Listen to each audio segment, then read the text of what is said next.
Hello, saver. Whether you're saving for that trip to the tropics or saving for an emergency, now is the time to take advantage of Wells Fargo's savings options. Wells Fargo offers savings accounts that can help you save towards your goals. So, what are you saving for? Visit a Wells Fargo branch or wellsfargo.com/save to open a savings account today. Wells Fargo Bank, N.A., member FDIC. Hey, it's Storyworthy. Today on the show, we hear a fantastic story from musician Richard Marx. And he came out to get something from his car. We see him, we just stop talking and just staring at him like bumbling idiots, like with our jaws dropped. Because you're gonna, like, holy shit, it's Paul Newman. He goes to his car, opens his car door, reaches in, gets something, closes the door, and as he starts to walk back to the building, he looks over and sees us staring at him. So he stops and walks right to us. And as he's walking to us, we don't know where to look or what to do. And he comes right up, and as he approaches us, he holds out his hand and says, "Hey guys, do you want some jelly beans?" Today on Storyworthy, listen to musician Richard Marx talk about his time with Paul Newman. Stay close. Hey, it's Richard Marx, and you're listening to Storyworthy.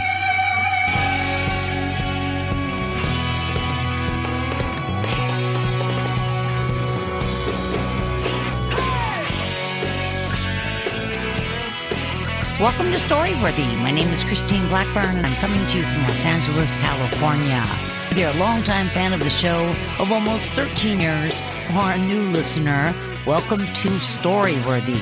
I hope you guys had a chance to listen to Greg Cope White last week. Greg White has been on the show before. He's an author and a writer, and he wrote a book called The Pink Marine, which was talking about his time in the Marines as a homosexual before you were allowed to be gay in the military.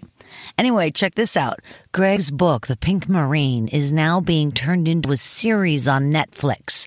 I'm not kidding. And he's working with producer Norman Lear, and they're down in New Orleans shooting right now. Go back, you guys. Listen to him telling another story about being in the Marines last week, but not today. Stay with me today, because today I'm re-airing the story by Richard Marx that he told me a couple of years ago.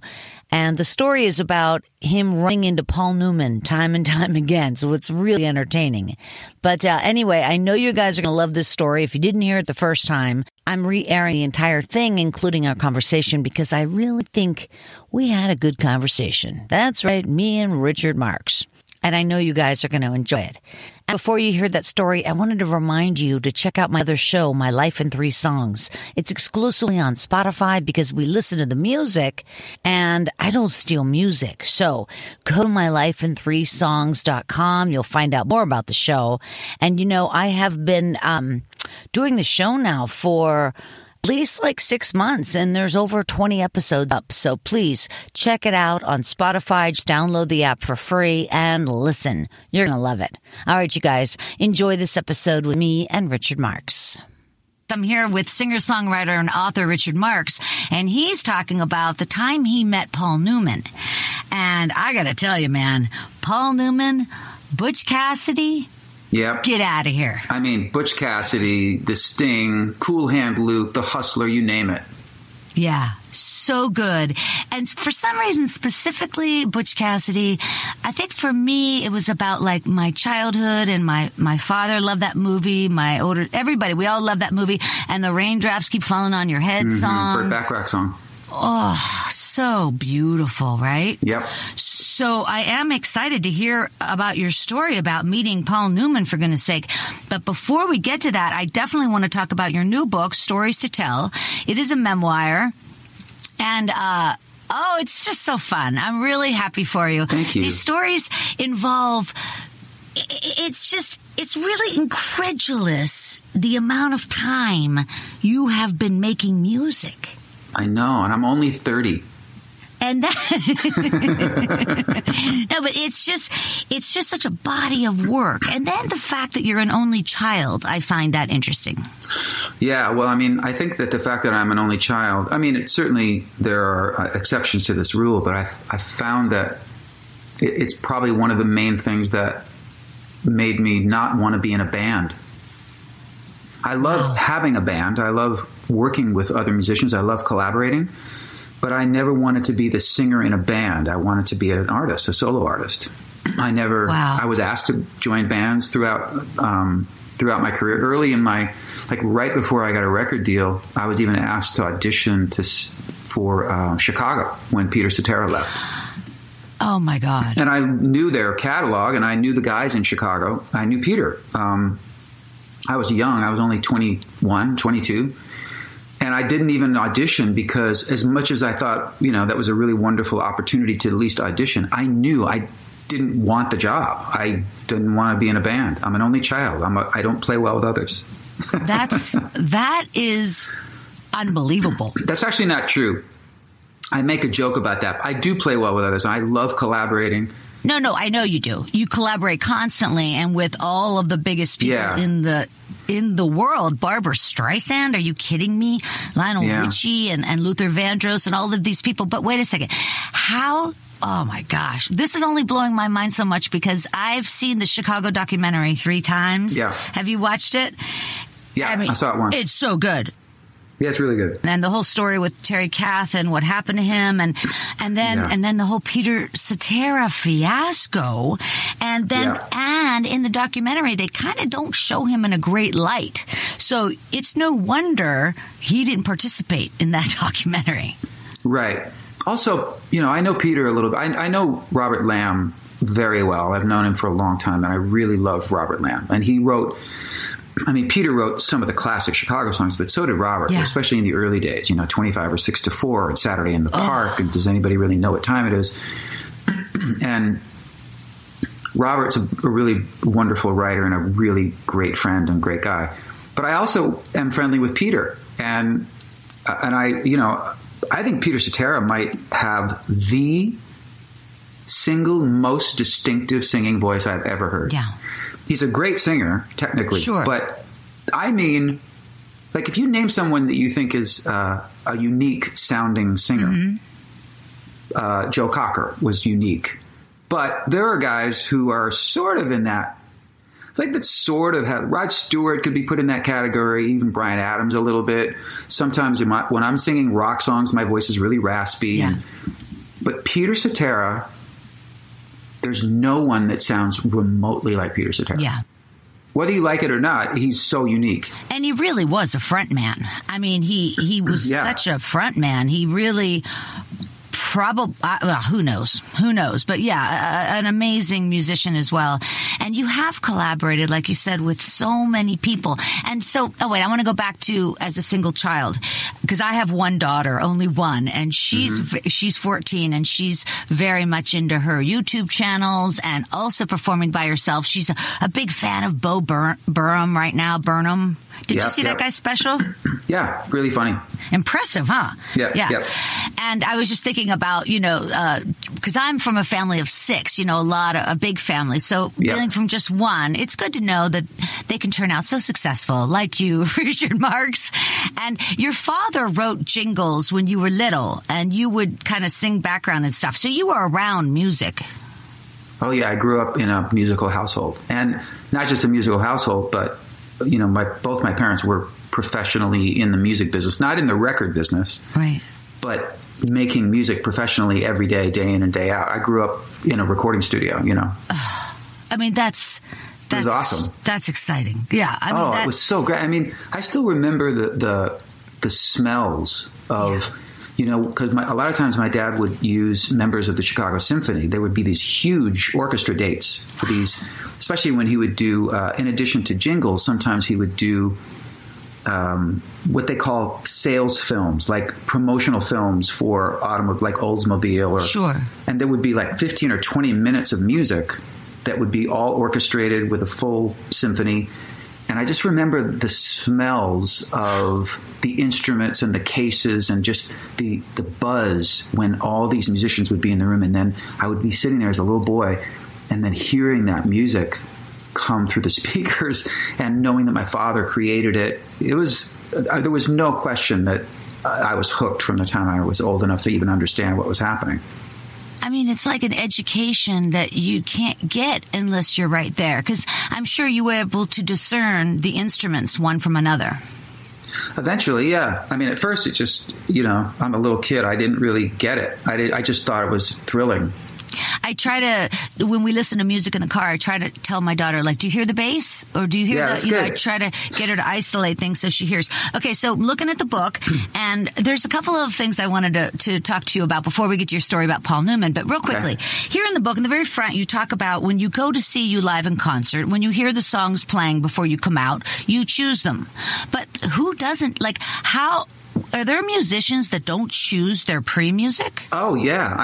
I think most of them don't.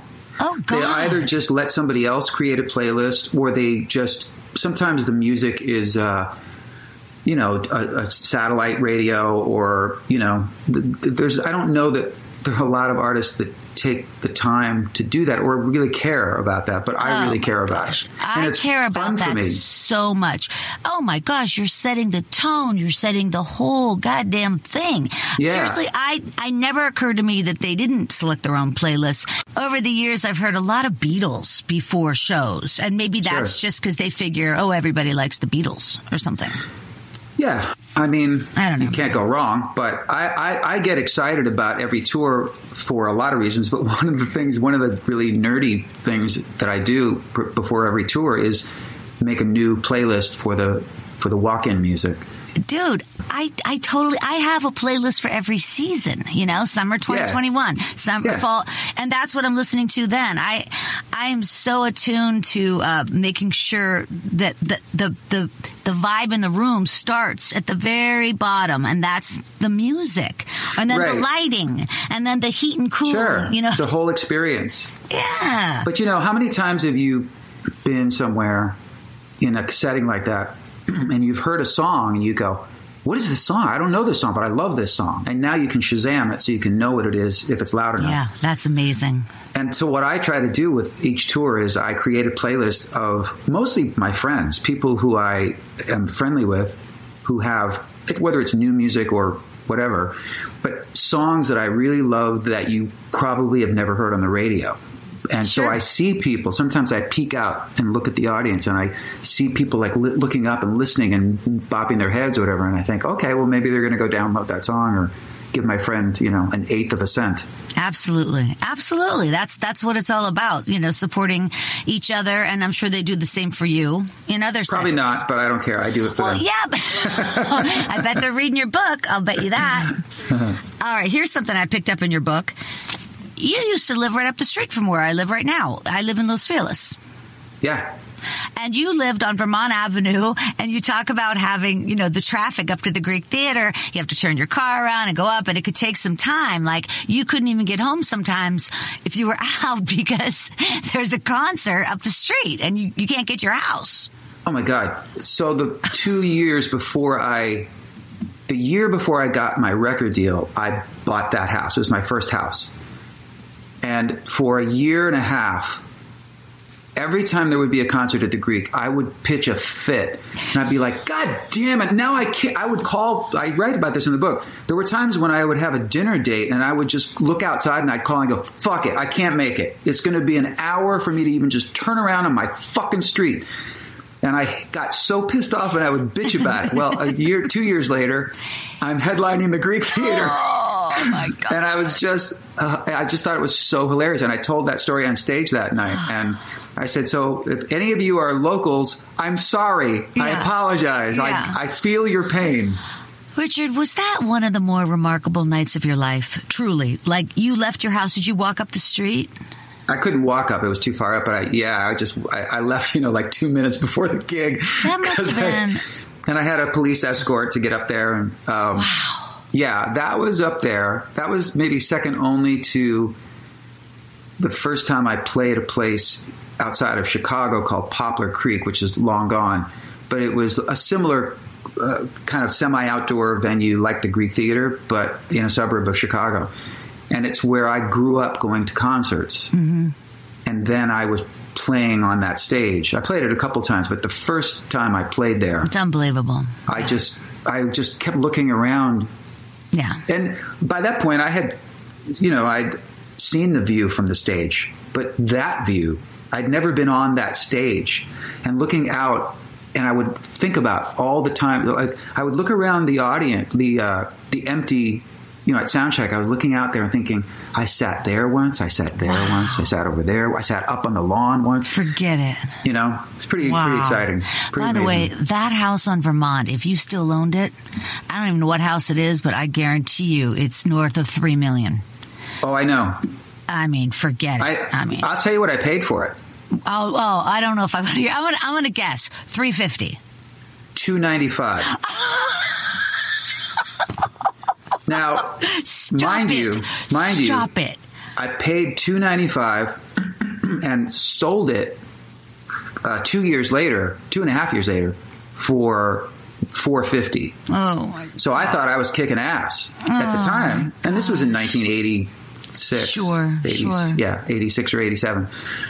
Now, you're right. When I go up, or if I look at listings on Vermont, it's well into the millions. Yeah. Yeah. I've lived in the neighborhood for 24 years, and it's wild.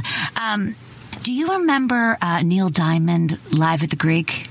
Yeah, of course. I think it was called Love at the Greek. I forget, but they called it Love at the Greek instead of Live at the Greek. Yeah, when he would play, I saw him when I was a kid. My mother was a big Neil Diamond fan, is still, but she was really, really into him when I was in high school, or like junior high school. And let's face it, in junior high school, I was not listening to Neil Diamond. I respected his songwriting and I knew his older hits, but I wasn't keeping up with Neil Diamond. I was listening to Queen, I was not into that. But my dad I forget why my dad couldn't go, but I went with my mom to see Neil Diamond, and I walked out of there a forever fan. It was one of the greatest concerts I've ever been to. But there is something, he had a thing at the Greek Theater. He would play 11 nights in a row there and shit. Like he owned the Greek Theater. But there were, if you look at, there's even I think it's probably still on YouTube or on video. There was, and I've gotten to experience this kind of thing with audiences where sometimes it's transformative. Sometimes you have a great gig and everybody's having a great time and it's all fun. But then there are times when you have a relationship with a particular audience that, as corny as it sounds, is full on a 2-hour love affair where you are in love with everyone in that room and you can feel the love coming back to you. And it's beyond singing songs to people or talking to them. It's where we are one, where we are in love with each other. But you can see that at the shows with Neil at the Greek. And I know from having experienced that there's, again, it's nothing like it. That is so special. Yeah. A couple of years ago, I saw Paul McCartney at Dodger Stadium. And I swear to God, it was like that. And with every seat taken and nobody moved. Nobody got up to go to the bathroom. Nobody went and got a beer. Right. It was just perfection. And it was like 55,000 people. It was wonderful. But I mean, like Neil Diamond in his way, when you're dealing with performers like Neil or McCartney, there are a handful, Billy Joel, Elton, who have had 50-year careers or more. You're talking about an audience full of people who grew up with them, who have assigned certain songs that they created to pivotal moments in their lives. It's transformative. It's different than just going to a concert. It's life-changing. Well, that has to happen to you a lot, that people come up to you and say, we played your song at our wedding, or we had sex to your song, stuff like that. Yeah. Does that happen? All the time. And now, all the time, yeah. Now when somebody stops me and says, oh my God, we used your song at our wedding, I always go, should have known better? Speaking of which, you are married to the lovely and incredibly talented Daisy Fuentes. Yes. And what a successful marriage. You guys are so in love. It's very beautiful to watch. We really hear. are, yeah. But you also had a very successful first marriage because you have 3 boys. You've got 3 and they're all grown? Yeah, I have the Marx Brothers. Yes, So- I have. I can't believe I didn't think of that. That's so funny. Yeah. They're Brandon is 30, Lucas is 28, and my baby boy Jesse's 27. Okay, who plays guitar? All of them.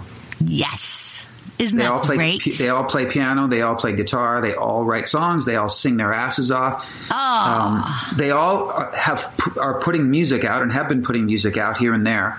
My middle son Lucas is the most further along in his career, mainly because, as great a singer as he is, a few years ago he really sort of decided he didn't want to pursue being an artist. He wanted to be a writer and producer and just work and work and work. And now he just co-wrote the latest Katy Perry single called Electric. Oh my gosh, really? He's producing people. He and I have been doing some work together for the last couple of years. He wrote and produced with me the single from my last album a year and a half ago, and then we just did a new song this week that will come out in September, it looks like. And so working with them is, I've worked with all of them, but it's a trip, and oh my gosh, to be honest so with you, proud.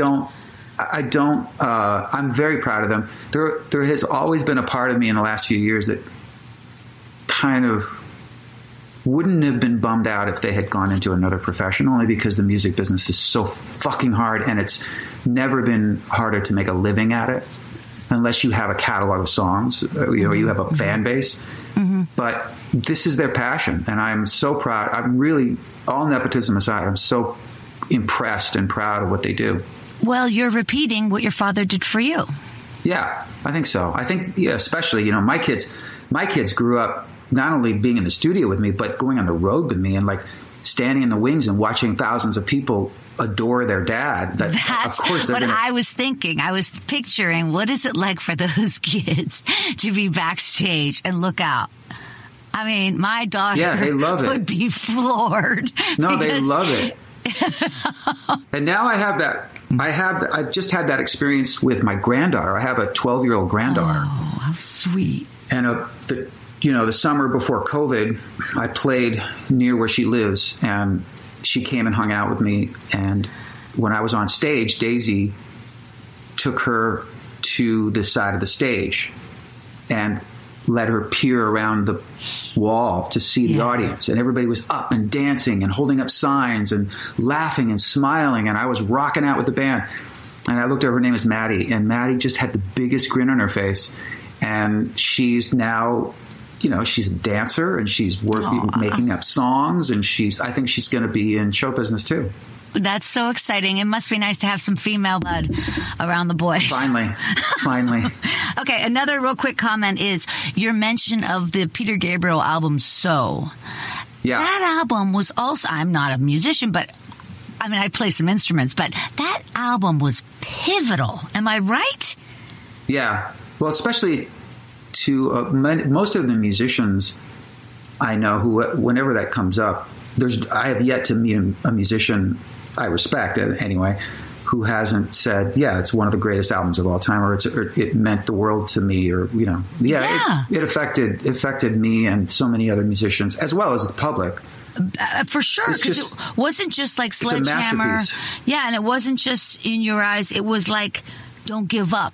Like Don't Give Up, and Mercy Street. And Mercy Street, right. Yeah, and Big Time. Oh, Big Time. Forget it. I was lucky to see him during that. I saw that show in Pittsburgh, where I'm from, and I still remember it. And Red Rain coming down, and all the red lights came down, and oh my God. Well, Red Rain opens the album, and I remember I stood outside this record store on Melrose Avenue. There was this really cool record store. I forget what it was called, on a corner on Melrose Avenue. And I stood outside at 9:30, but they opened at 10, because I was, back then they might get a dozen copies of an album, so you wanted to get in there and get it. And I got the CD, and I ran home, and I had a decent sound system, and I put my headphones on. And I was a huge Peter Gabriel fan anyway, and he would take years in between making records, so you had to wait a long time. And I think I write about this in the book, actually. And I sat on my floor and Red Rain came on, and by the end of it, I was crying. And that's not typical of me. Yeah. But I just had tears streaming down my face. To this day, that song just wrecks me emotionally. But it was also the quality of the playing and the passion in his voice and the writing, and I'd never heard anything like it. I was just so moved by it. In Red Rain, he almost gets a Leonard Cohen quality to his voice. Yeah, totally. He just is like getting grovelly, and all he's saying is the same thing over and over. Red rain coming down, red rain coming down. I mean, it's unbelievable. It's like he's going through a transformation on me and the red sea. Over me. Yeah. Oh, God. So I was liking to see that in your book. We're going to go over to your story in just a second because I am excited to hear more about Paul Newman. I love his salad dressing. Yeah. He used to joke that his salad dressing outgrossed his films. And then he also has I think there's tomato sauce, and there's a lot. Yeah, he's got popcorn and cookies. Oh, yeah. And all the money that all the money from his products have gone to charity, to cancer, to various charities, but mostly it funds the Hole in the Wall Gang camp. How phenomenal is that? That is so. Yeah, what a legacy. Yeah, what a legacy. And I also, of course, Robert Redford. Either of those, they would be my. What do you call it? Like your hall pass? Oh yeah, my hall. I was going to say my meal ticket. No, my your meal ticket or my hall pass. Yeah. Your hall pass / meal ticket. We'll see. Yeah. All right, so you guys. If it came down to Newman or Redford, and you could only be with one, who would you pick? Well, Redford, because he's alive. That's a good point. Okay, but both of them in their prime, like Butch Cassidy and the Sundance Kid era. You got to be with Paul, or you're going to be with I'd have my Redford? first threesome. I would. Oh, wow. Yeah. I couldn't choose. You'd be quite a lucky girl. There's so many blue eyes. It's just, wow. Yeah. Those guys. And also, by the way, Butch Cassidy, it moved very slowly. It was a slow moving, well, especially now when we look back on how they used to really sit on long shots and stuff. And so it just made everything even more tasty. I think for years, I'm going to still go with it. I've been asked so many times. I think that's my favorite movie of all time. Yeah. It's so good. I've seen it. I must have seen Butch Cassidy 15 times maybe, and I need to see it. It's been years. I'm going to watch it again. And then at the end, and all the federales are surrounding the little hut. And you know what's going to happen, and still you're all freaked out. And you just think, well, maybe. Oh, my God. I think also that was why it was such a successful movie, because that doesn't happen very often when the good guys get killed. Right. You know? Well, they weren't good guys. I know. They stole a lot of money. But the point is... and they killed people. All right, listen, we're going to get over to your story in just a second, but I did want to tell everybody that Story Smash, the storytelling game show, is going to be back at the Hollywood Improv this fall. And check out StorySmashShow.com for when that's going to happen. You know, Richard, we played my game show Story Smash at the Improv for 3 years, sold out every month for 3 years, and then the pandemic. Shit. I know. So when we come back, I've got to get you on as a judge. Okay. The other judges are always Blanca Patch and Danny Zucker and Marilyn Rice-Cub and all these fabulous comedians. It is pee your pants funny. StorySmashShow.com, you guys. Don't forget to check it out. All right, you guys, he's here right now. You've heard him talking. Grammy winning singer and songwriter Richard Marx. He is truly one of the most accomplished... You really are one of the most accomplished, singer-songwriters in history of popular music, of course. Oh, go on. No, it's true. It's really interesting. I mean, your very first self-titled album, 1987, went triple platinum, making you the first male solo artist to have 4 singles from their debut crack the top 3 on the Billboard Hot 100. That's crazy. Yeah, that was good times. You were on a roll. Yeah. Yeah. I mean, I wonder if it was because you were, it was your first, outing of what was in your heart, or in your soul or your heart. Do you know what I mean? Like, when you first started making records, maybe you had all this bottled up in you since you were a kid or something. Could any of that be true? Maybe. But I also think, I love this old expression that success is where opportunity and preparation collide. Yeah. And I worked my ass off. Even though I was young when my first record came out, I was a seasoned veteran already in the studio as a songwriter. I'd written songs for other people. I had sung vocals on tons of hit records by other people. I had really paid my dues. And then when it, and then that first single, Don't Mean Nothing, part of it was I had 3 of the Eagles on that record, and rock radio just hugged it and embraced it. And then I never really thought that Don't Mean Nothing would cross over to the pop charts, but it became a top 3 pop single as well. And then we were just sort of off to the races for about 10 years. So exciting. Yeah. It's so exciting. By the way, that song Hazard, it tells a story, this, the girl and the guy, and then it's in Nebraska, Hazard, Nebraska. Yeah. And was that a true story, or did you make that whole story up? Well, I mean, it's completely fictional. I have people come up to me all the time, but people come up to me all the time and say, "Is that song autobiographical?" And I go, "Yep, I killed this chick in Nebraska many years ago. Dude, wrote a song about it." A lot of times, Dan Fogelberg used to look at articles in the paper, and he would write based on the headline. Look at the Beatles, Day in the Life. Yeah. No, Hazard was a completely made up fictional story. It was only called Hazard at the whole song was written except for the title. And I said it in Nebraska because when I was singing the melody, the word Nebraska sang so well in that line in the chorus. And I had the whole story written. And then all I had was the opening line of the song is, "My mother came to Bada when I was just 7. And I needed a 2-syllable name of a town. I knew it was in Nebraska. So I was very resourceful. This was in 1990. No internet, but I called the Nebraska Chamber of Commerce and spoke to a lovely woman there who agreed to fax me the names of every city and town in the state. So all of a sudden, my fax machine starts spitting out page after page after page. I couldn't believe how many fucking cities and towns were in Nebraska. And I put all the pages across this big desk, and I shuffled them together, and I closed my eyes, and I put my finger down, and it was, like Spucket, or, it's like, I was like, I can't use that. But the second time I put my finger down, it wasn't on Hazard, but it was right below Hazard. And I saw the word Hazard and I went, fuck yes, that is it. That is it. And I went to Hazard, Nebraska. It's the town of Hazard, Nebraska is basically just a building, a post office. There's no town. There's signs, though. I think there have to be signs.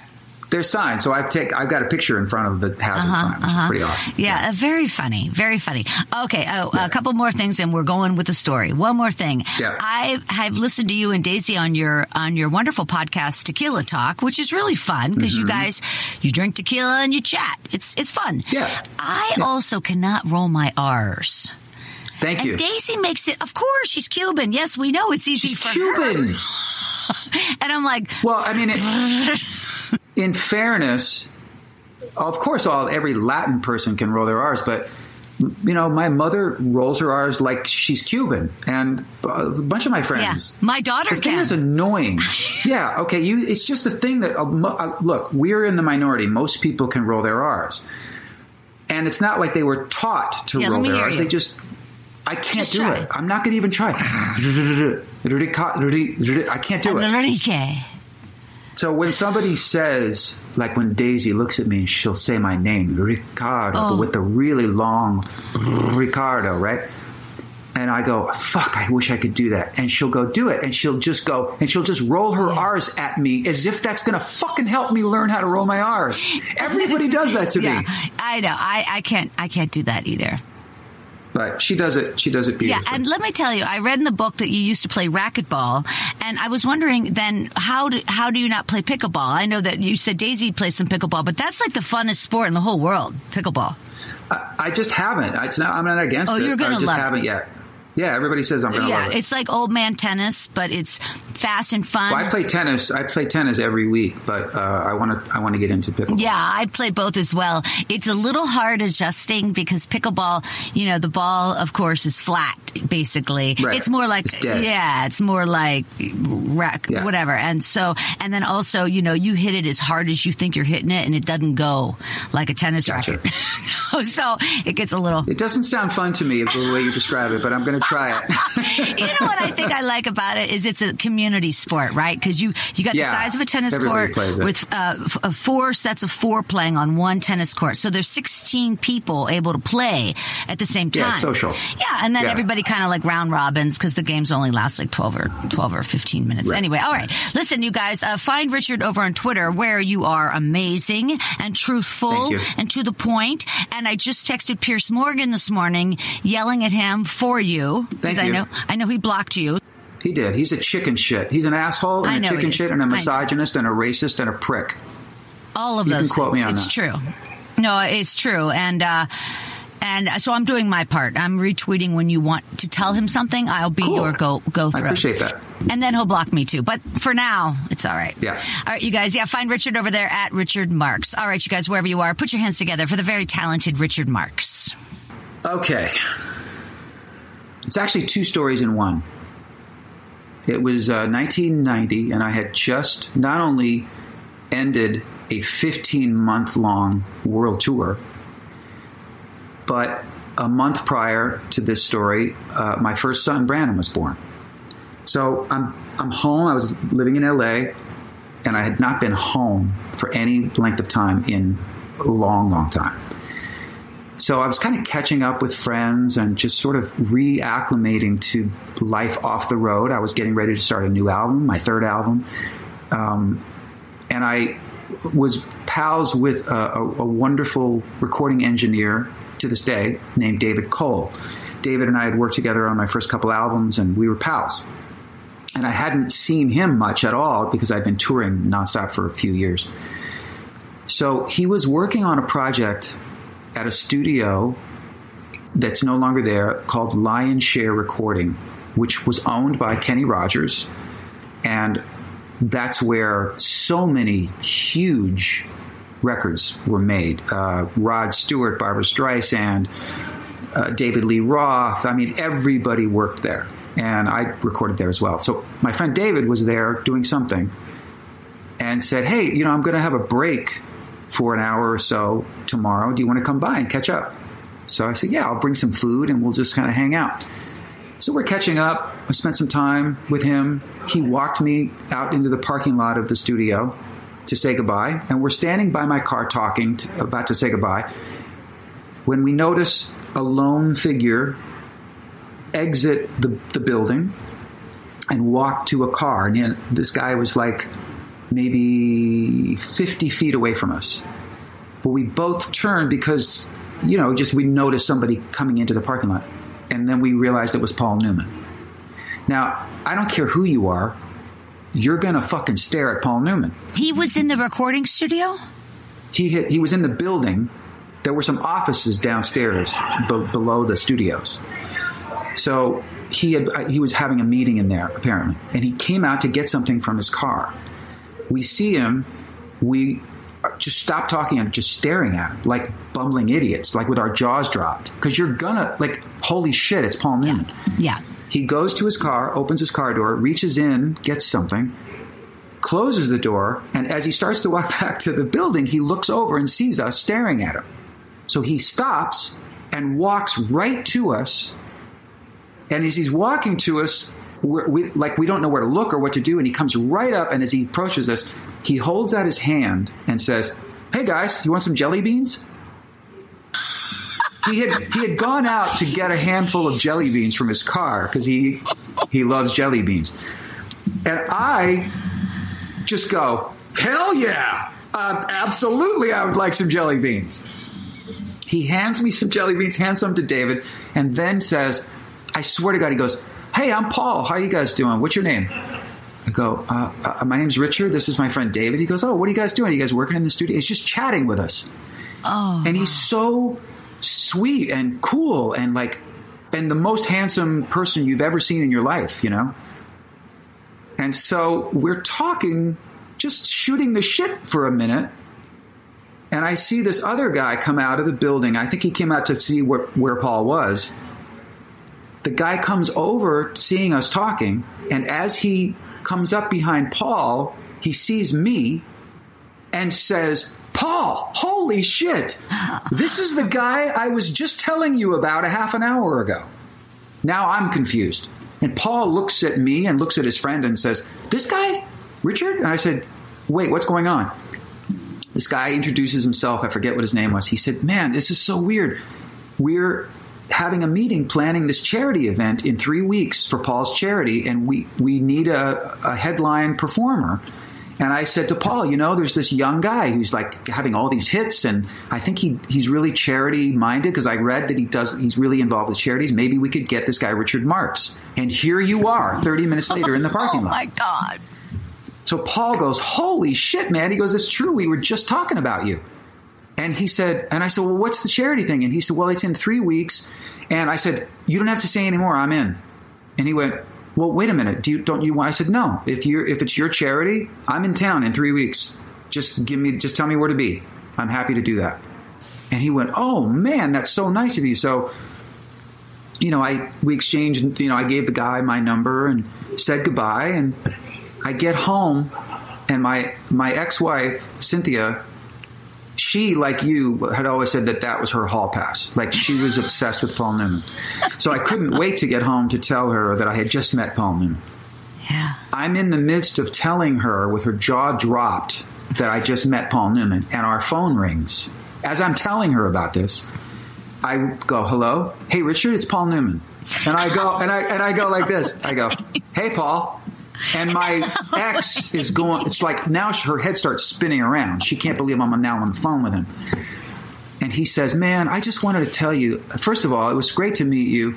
And I can't thank you enough for agreeing to do this charity thing with us. But he said, I just told my daughter that I met you and that I didn't know. Look, I listen to classical music. I don't listen to pop music. And I feel she called me an asshole, a stupid asshole, for not knowing who you were. I said, Paul, are you kidding me? Like, whatever. It's totally cool. So now I have to have a couple of production meetings for this upcoming charity event. They want me to be part of how the performance is going to go and everything. And at every production meeting, Paul Newman is there because that's who he was. So I spent time with him just chatting, and just he was such a cool, he was everything you wanted Paul Newman to be, right? What kind of car did he drive? Because I know he's a race car driver. So what was he driving around? Do you remember? I seem to remember that it was not impressive. It was like a white Volvo or something. Like it wasn't anything.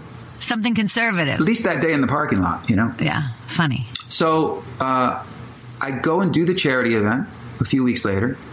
I remember when it was at the Beverly Hilton Hotel, and it was a big black tie affair. And sure. I mean, everybody, especially from that era, was there. Sidney Poitier was there, and this one and that one, and Jack Lemmon was there. You know, like famous person after famous person, and it was packed.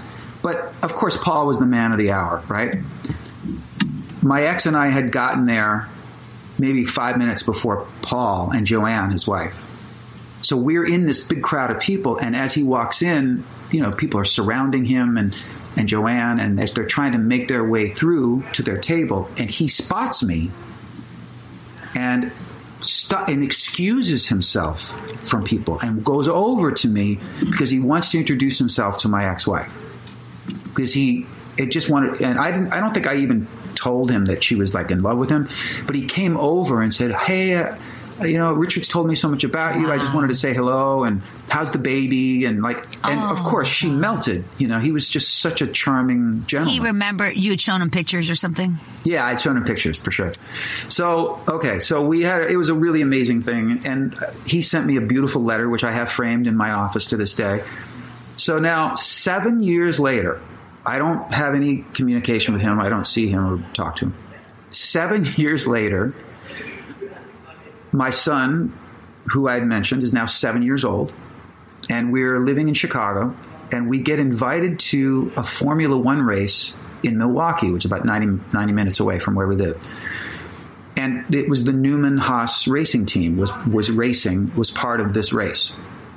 And I had become friendly with one of the men who worked for the Newman Haas racing team. So he invited me, and I said, can I bring my son? He said, yeah. And I said, do you think Paul's going to be there? And he said, I doubt it. He said, he doesn't come to these races much. But I said, that's fine. Well, it'd be fun to take my kid to a race. And so they let us park in the back by the pit, and it was a really cool event. To see behind the scenes would be fascinating. Yeah, and we met the drivers, and my son Brandon got to look, really see the cars up close, and the pit crew, and how it's all put together. Neat, yeah. They didn't have a good outing that day. The team came in last, but it was really fun. So I'm at my car, about to get in my car, and I'm saying goodbye to these people from the Newman Haas racing team, when we see this guy on a moped weaving in and out of cars coming to where we are, and it's Paul. He was there. I had no idea he was there. In fact, I think some of the people who worked there were surprised to see him. But he had flown to Milwaukee for this race, and he was fucking pissed that his team lost. So he was cranky. And he came up, but I was like, oh my God, it's Paul Newman on a moped. And he pulls up to where we are, and he's kind of venting to this guy that we're talking, one of the guys we're talking. He's like, fuck, and he's being very specific about this driver didn't do this right, and the car, we need to do this. And he was very vested in it, he cared about it.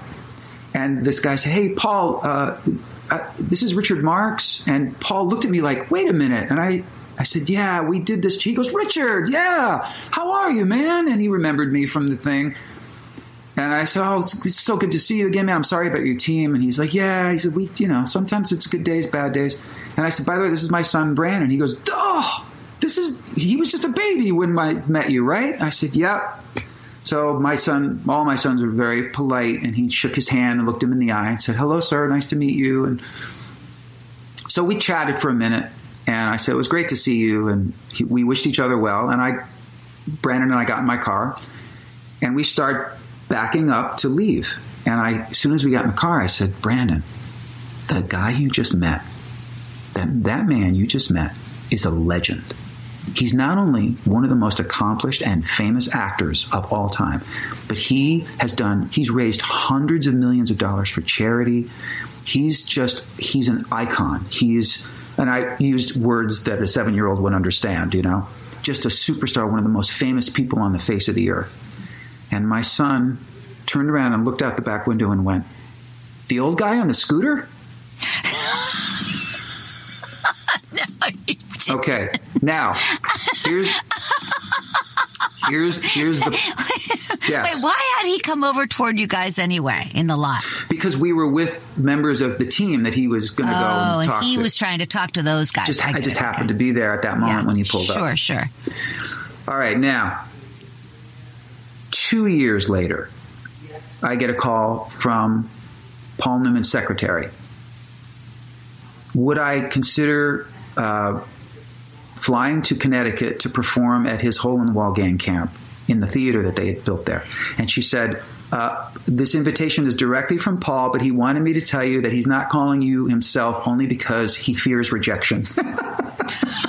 I'm so sure. Oh, yeah, right. Of course, I said, I'll do whatever I have to do. I'll be there for sure. So it was a couple months later.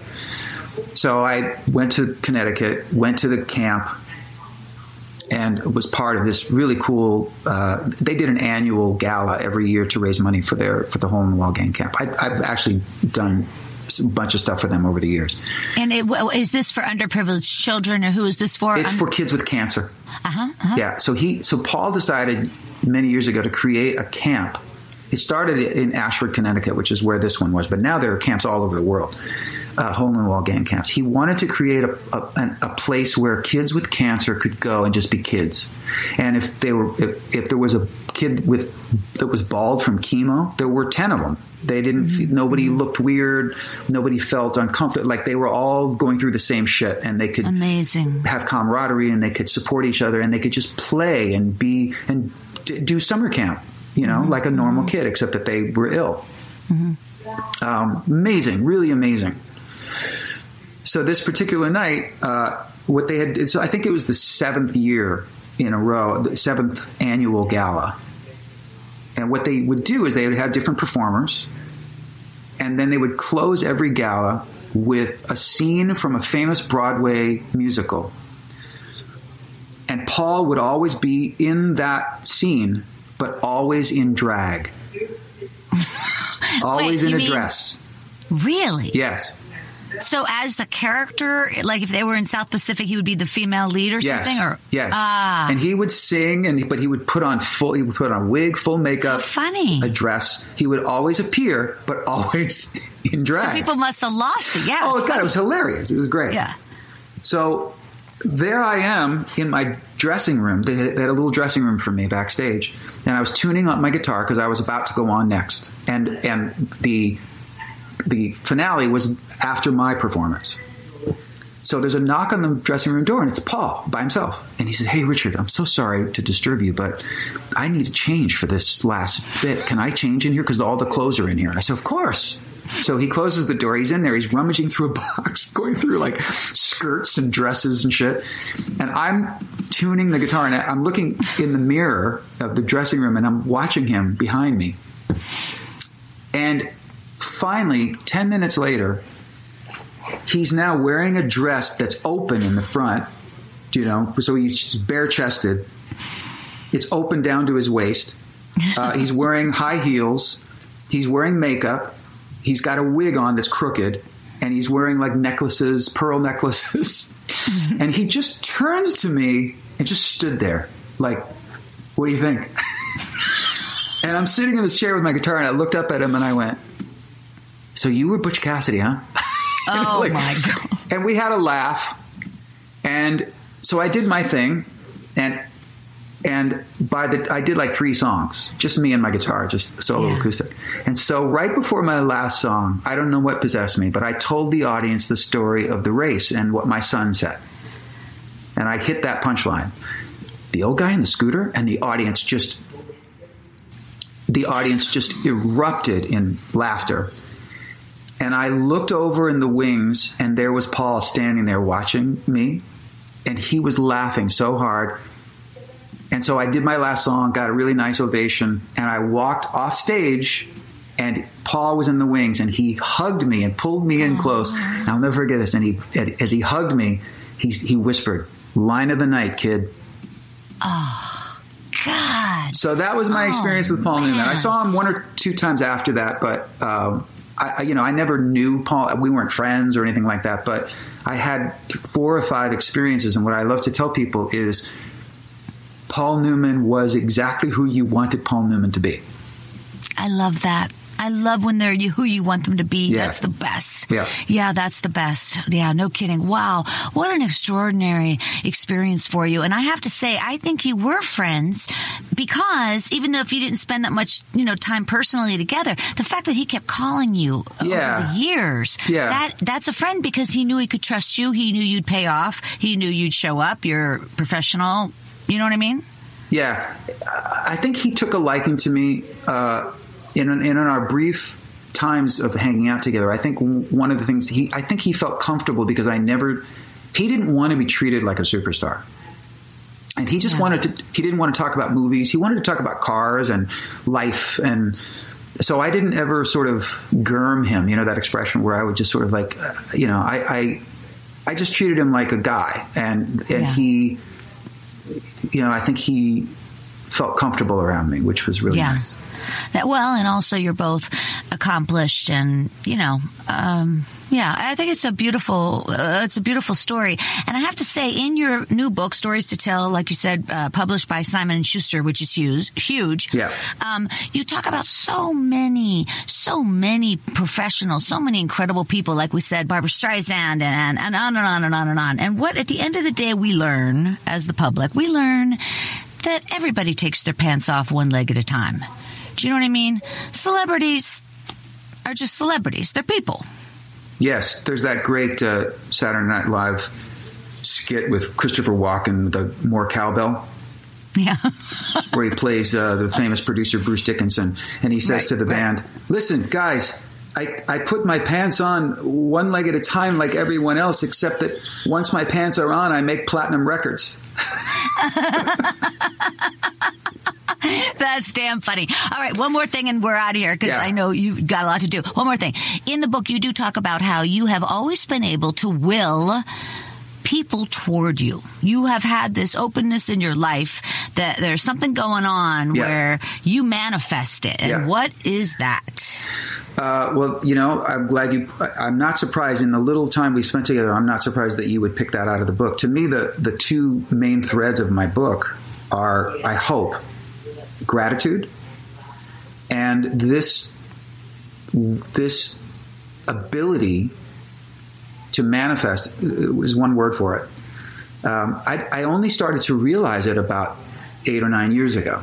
And it all started when I was 5 years old. My hero at the time was Davy Jones of the Monkees. Oh, yeah. And I met Davy Jones of the Monkees. And Davy Jones was really kind to me and really left a really wonderful memory for me. I saw him 20 years later and we had a really wonderful, exchange then too. Starting when I was 5 years old with Davy Jones, I just always had this ability to will people who had made a significant impact on me. I'm not talking about like being a casual fan of someone, but people who really made an impact on me. With no exception other than Elvis Presley, who died when I was 12. Every single person in that category I've either met, worked with, or become friends with, or all of the above. And in some cases, like even down to Daisy, my wife. I mean, I watched MTV all the time like everybody else. I was on MTV all the time. And when I would see the DJs... She probably introduced your videos. She did. There's video of it on YouTube. So we have video of her introducing my videos back in the day. Funny. We were certainly aware of each other. And I knew a bunch of the VJs on MTV. I was friends with a couple of them. Yeah.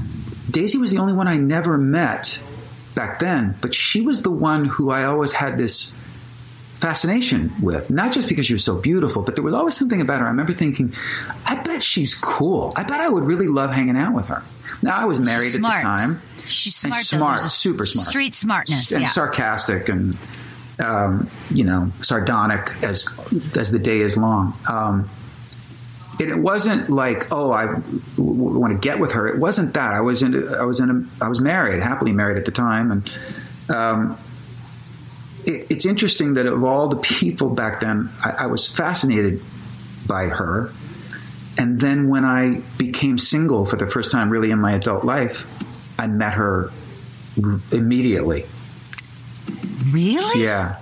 So wow, it's everything. It's everybody from. What was that run-in? How did that happen? It really sort of started on Twitter. We ended up following each other on Twitter because of we had a mutual friend on Twitter, and Daisy noticed this exchange between us. Sure.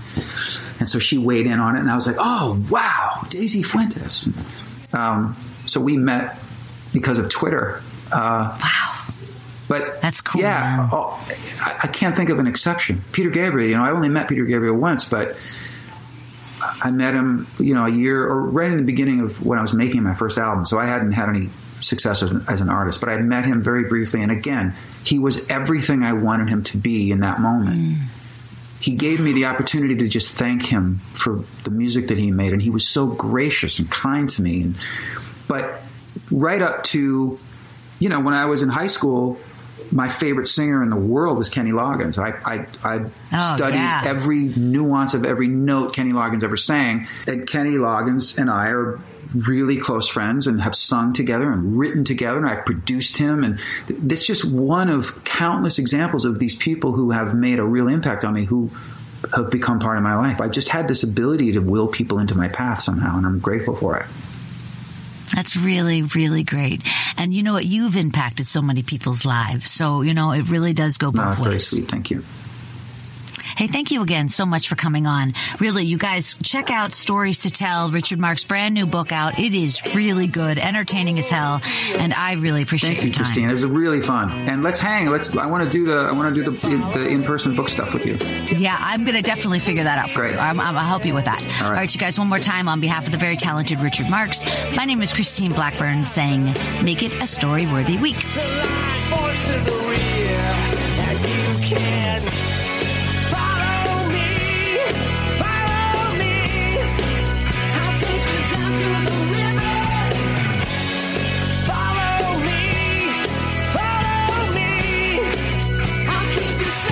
Thanks for joining us on the Storyworthy Podcast.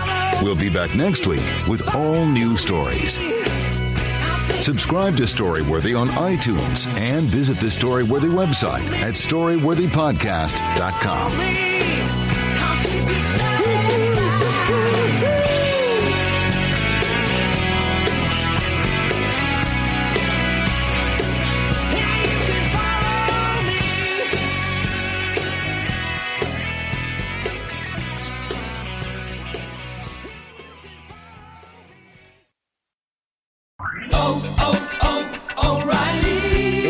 Start Battery Month at O'Reilly Auto Parts. Get up to a $25 gift card after rebate with the purchase of select Superstart batteries. Our professional parts people will test your old battery for free and recommend the right battery for your vehicle. For power, performance, and reliability, choose Superstart batteries only at O'Reilly Auto Parts. O'Reilly Auto Parts. Hello, Saver. Whether you're saving for that trip to the tropics or saving for an emergency, now is the time to take advantage of Wells Fargo's savings options. Wells Fargo offers savings accounts that can help you save towards your goals. So, what are you saving for? Visit a Wells Fargo branch or wellsfargo.com/save to open a savings account today. Wells Fargo Bank, N.A., member FDIC.